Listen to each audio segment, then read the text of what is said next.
దేవునికి మహిమ కలుగును గాక. ఈరోజు దేవుని వాగ్దానము యిర్మీయా గ్రంథం 33వ అధ్యాయం 14వ వచనంలో దేవుడు సెలవిస్తున్న చక్కని మాటను మనం జ్ఞాపకం చేసుకుంటే ఆయన అంటాడు, నేను చెప్పిన మంచి మాటను నెరవేర్చు దినములు వస్తున్నాయి అని జ్ఞాపకం చేస్తూ వచ్చాడు.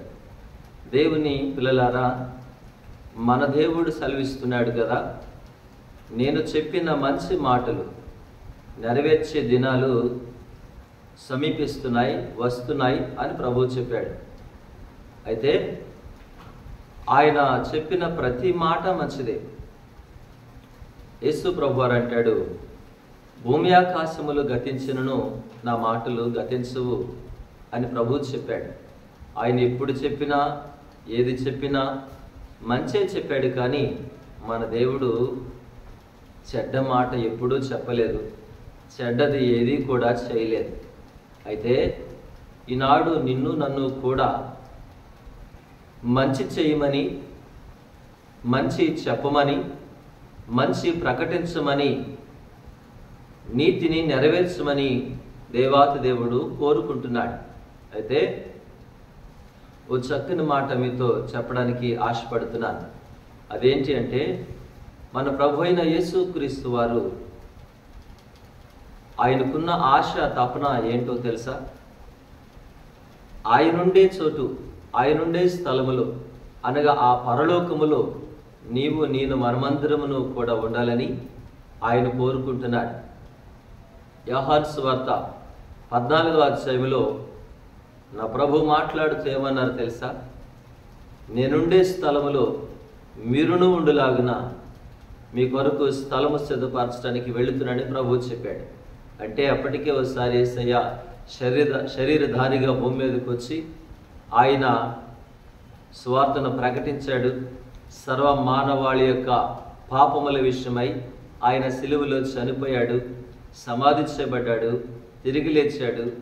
ఆయన పునరుత్థానుడై పరలోకానికి వెళ్ళారు. ఎందుకు వెళ్ళారు తెలుసా?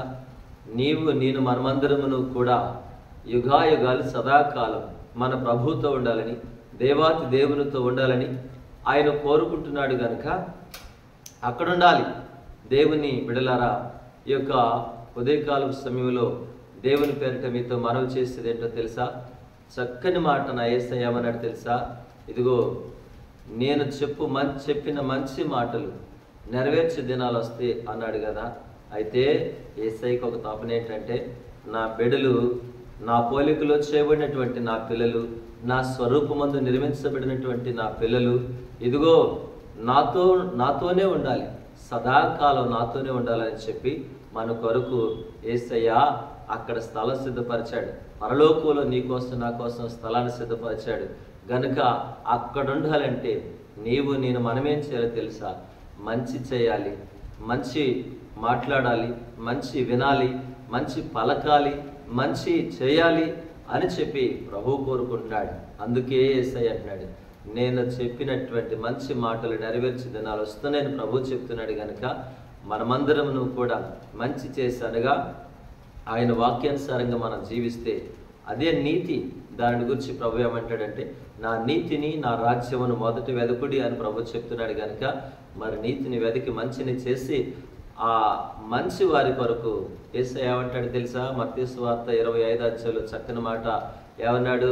మంచివారిని బట్టి దేవుని బిడ్డలారా, కుడివైపున ఉన్నవారిని చూసి నా తండ్రి చేత ఆశీర్వదించబడిన వారలారా రండి, లోకం పుట్టిన మొదలుకొని మీ కొరకు సిద్ధపరిచినటువంటి నిత్య జీవమును స్వతంత్రించుకున్నాడని ప్రభువు చెప్తూ వచ్చాడు గనక ఆ మంచి వారికి మంచి రాజ్యం, పరలోక రాజ్యం, నిత్య జీవములో నీకు నాకు చోటు అనుగ్రహించి దేవుడు అక్కడ ఉండాలని ఆశపడుతున్నాడు గనక సదాకాలం మనమందరమును కూడా ఆయనతో ఉందముగాక.